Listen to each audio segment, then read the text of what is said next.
Elon Musk is once again making headlines.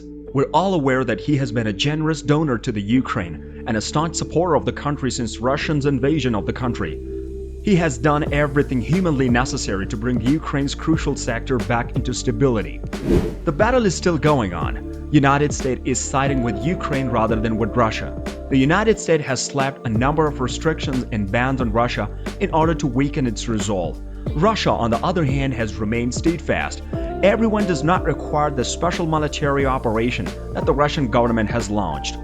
It is detrimental to the economy and unprofitable.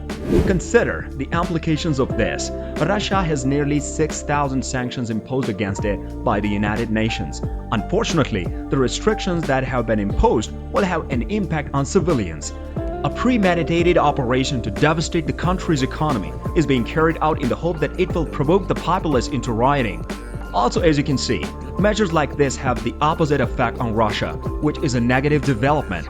At the outset of the shock, the Russian population began to develop a sense of its own antagonism to the rest of the world, as well as a sense of its own self-determination as an outsider. Propaganda makes use of these sentiments and it's effective.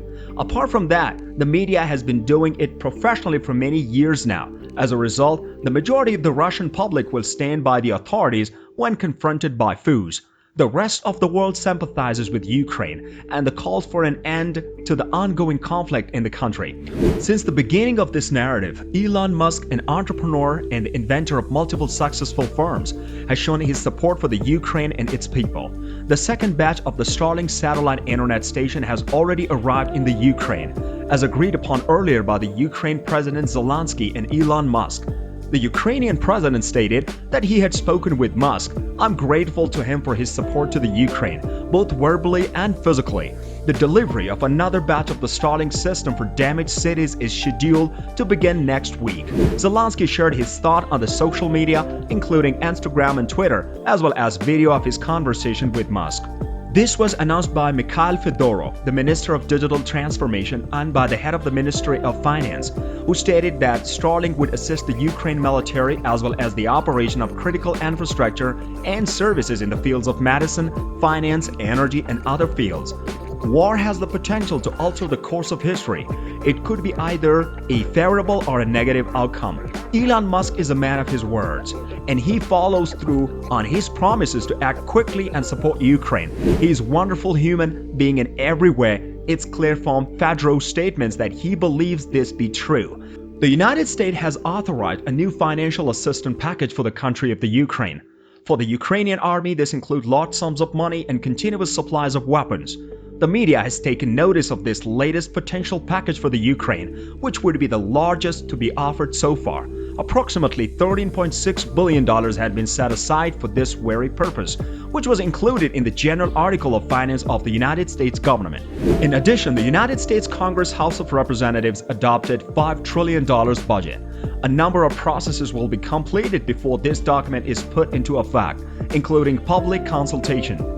It must be approved by the Senate and signed by the President of the United States.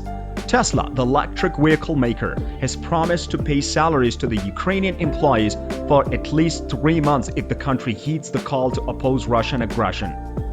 Gwynne Shotwell, the president of the SpaceX, stated that the company would begin developing satellite internet in the Ukraine even before the war begins in the country.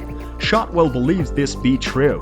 About a month and a half before the Ukrainian minister urged Musk to furnish the country with Starlink stations, the business attempted to obtain the necessary permission from the Ukrainian authorities.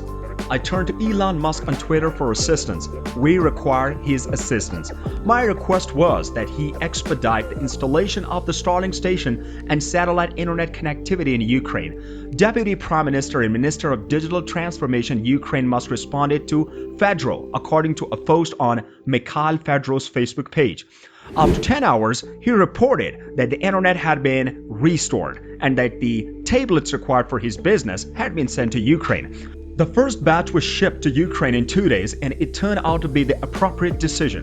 My opinion is that most effective method to assist the democratic countries is to ensure that we all recognize that there is truth.